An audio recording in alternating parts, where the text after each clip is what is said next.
के ठीक 2:47 हो रहे थे।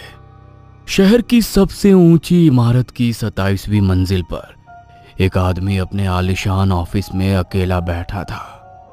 बाहर कांच की दीवारों से पूरा शहर दिखाई दे रहा था, रोशनी से चमकता हुआ, लेकिन उस कमरे के अंदर अजीब सा अंधेरा पसरा था। उसकी टेबल पर एक छोटा सा मिट्टी का पुतला रखा था। पुतले की आंखों पर काला रिबन बंधा था और उसके सीने में 3 सुइयां चुभी हुई थी। ये यहां कैसे? कौन लाया इसे? गार्ड, वॉचमैन कोई है? अनिल मल्होत्रा का नाम शहर के सबसे बड़े बिजनेसमैन में गिना जाता था। उसकी कंपनी वीएम इंडस्ट्रीज तेजी से बढ़ रही थी। सर, आप अपनी सफलता का श्रेय किसे देंगे? अपनी सफलता का श्रेय मैं खुद को दूंगा, क्योंकि मेरी मेहनत, मेरा तजुर्बा और मेरी किस्मत तीनों का शानदार कॉम्बिनेशन है मेरी सक्सेस। अनिल सर, सच कह रहे हैं आप। महंगी कारें, बड़ा बंगला, आलीशान ऑफिस, अनिल सर के पास सब कुछ है। फिर भी कुछ तो ऐसा होगा जो आपको भीतर भीतर परेशान करता होगा। पत्रकार के इस सवाल पर अनिल मल्होत्रा चुप हो गया। वो कोई जवाब नहीं दे पाया, मगर सच में एक चीज थी जो उसे अंदर से जला रही थी।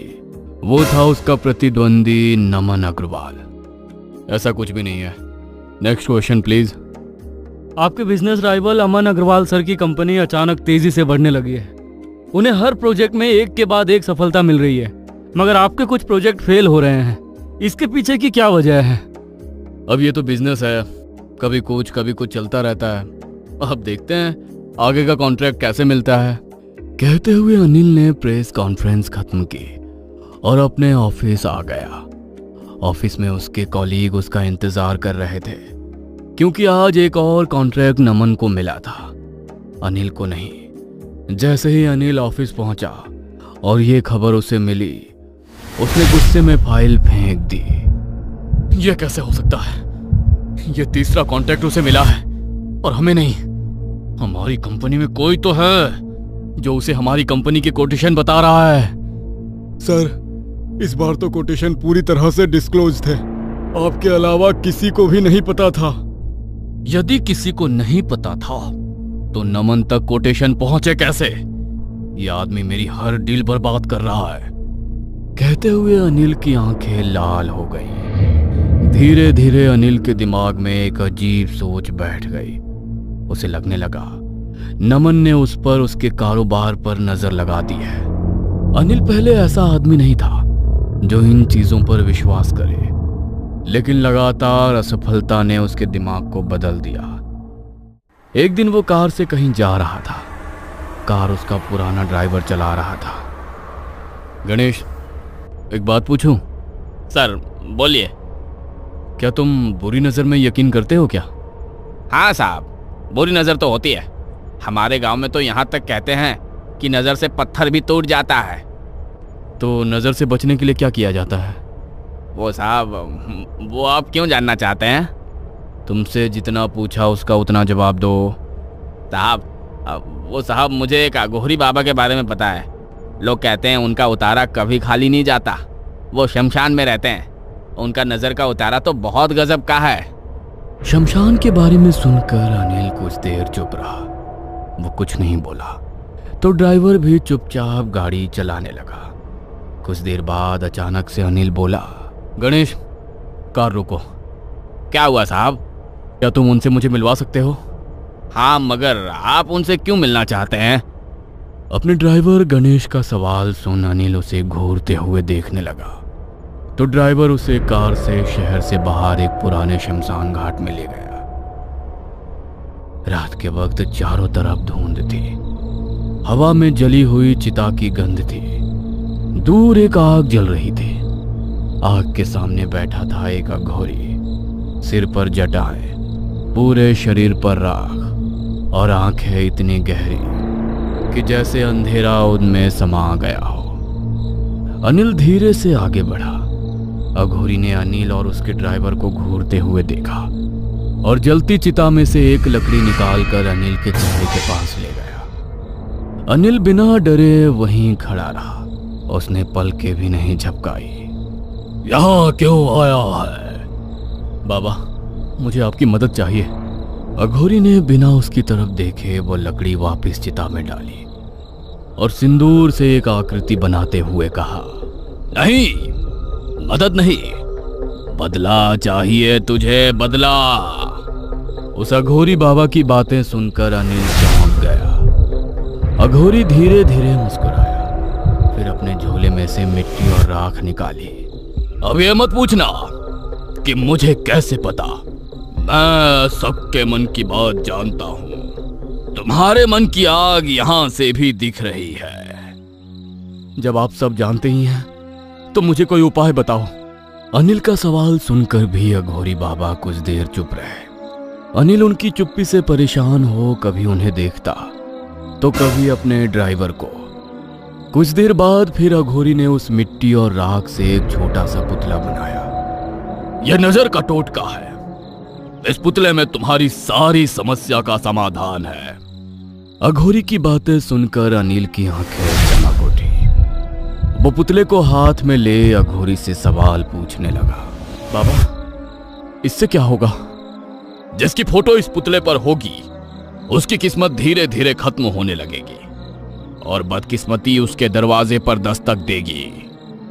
यह सुन अनिल की आंखों में चमक आ गई, मगर बाबा की आवाज अचानक गंभीर हो गई। यह नजर का उतारा शमशान की मिट्टी और चिता की राख से बना है। यह तुम्हें भी डराने की कोशिश करेगा, मगर तुम्हें किसी भी हाल में डरना नहीं है। मगर ऐसा क्यों? अगर तुम्हारे मन में जरा सा भी डर आया तो ये जादू पलट जाएगा, फिर तुम्हारे बुरे दिन शुरू होंगे। अघोरी की बातें सुन अनिल हंस पड़ा। उसने अघोरी बाबा की ओर देखा और पास खड़े अपने ड्राइवर की ओर देखा। ड्राइवर की आंखों में डर था, मगर अनिल की आंखों में चमक थी। मैं डरने वालों में से नहीं हूं, वो तो मैंने तुझे परख लिया। कहते हुए अघोरी ने पुतले पर नमन की फोटो लगाई और 3 सुइयां चुभो दी। पास ही जल रही चिता की आग अचानक तेज भड़क उठी। कुछ ही हफ्तों में सब बदलने लगा। नमन के प्रोजेक्ट फेल होने लगे, उसकी कंपनी में नुकसान होने लगा, उसकी कार का एक्सीडेंट भी हो गया। अचानक से सब कुछ बुरा मेरे साथ ही कैसे हो रहा है? मैंने तो कभी किसी का बुरा नहीं चाहा, फिर मेरे साथ ही क्यों? वहीं दूसरी तरफ अनिल की किस्मत चमकने लगी। नए कॉन्ट्रैक्ट, नया बंगला, बड़ा ऑफिस, हर जगह उसकी जीत हो रही थी। अनिल बहुत खुश था। उस एक रात ने मेरी किस्मत बदल दी। अब दुनिया मेरे कदमों में है। लेकिन जैसा कि कहते हैं, दूसरों के लिए जो गड्ढा खोदता है तो खुद उसी में गिर जाता है, वैसा ही कुछ अनिल के साथ होने लगा। उसके साथ अजीब चीजें होने लगी। एक रात उसने देखा उसके कमरे में रखा पुतला अपने आप हिल रहा था। वो पूरी रात नहीं सो पाया। ये सब क्या हो रहा है? कहीं मेरे मन का भ्रम तो नहीं? दूसरी रात अनिल ऑफिस में ही काम करते करते सो गया। वहां उसने सपना देखा कि नमन उसकी तरफ देखकर मुस्कुरा रहा है और कह रहा है, यह सब ज्यादा दिन नहीं चलेगा, जादू जरूर पलटेगा।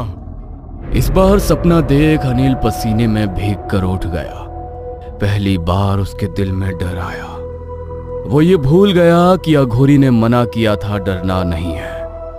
उस रात ठीक 2:47 पर टेबल पर रखा पुतला हिलने लगा।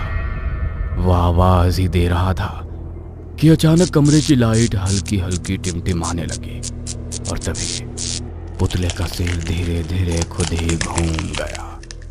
कुर्सी पर बैठा आदमी घबरा कर खड़ा हो गया। वो आदमी था अनिल मल्होत्रा, लेकिन उस रात उसके चेहरे पर एक अजीब सा डर था।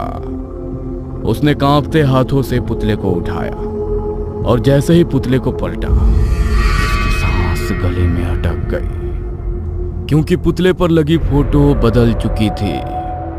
वो फोटो अब उसके दुश्मन नमन की नहीं, बल्कि अनिल की खुद की थी। और उसी पल कमरे में किसी की भारी आवाज गूंजी।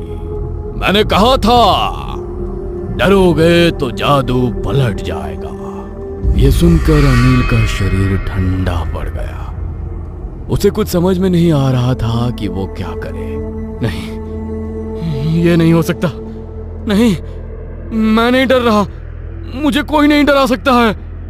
लेकिन अब देर हो चुकी थी। अगले कुछ महीनों में अनिल की जिंदगी बिखर गई। उसकी कंपनी दिवालिया हो गई। बैंक ने उसका बंगला जब्त कर लिया। और एक दिन अनिल उसी सड़क पर बैठा था। अब उसके हाथ में एक कटोरा था। वो भीख मांग रहा था। तभी उसके सामने एक आदमी आकर खड़ा हुआ। अनिल ने सिर उठाया। वो नमन था, लेकिन नमन की आंखों में अजीब चमक थी। जानते हो अनिल, मैंने तुम्हारा बुरा करने के लिए कभी कुछ नहीं किया। सब तुम्हारा ही किया है। तुम्हें किसी ने बर्बाद नहीं किया। ये सब तुम्हारी अपनी नजर का असर है। कहते हुए नमन ने उस पुतले को तोड़ दिया। डरते हुए अनिल उस पुतले को जोड़ने की कोशिश कर रहा था। नमन की बातें सुनकर अनिल घबराने लगा। वो कुछ बोल पाता उसके पहले ही अचानक नमन का चेहरा अंधेरे में गायब हो गया। अनिल चीख पड़ा, लेकिन अब उसकी चीख सुनने वाला कोई नहीं था, क्योंकि जिस आग में उसने किसी और को जलाना चाहा था, अब वही आग उसे अंदर से हर दिन जला रही थी। यदि आपको ये कहानी अच्छी लगी हो तो हमें सब्सक्राइब करें। हम जल्द ही एक और नई डरावनी कहानी लेकर आ रहे हैं। कहानी को सबसे पहले देखने के लिए हमारे नोटिफिकेशन को ऑन कर लें।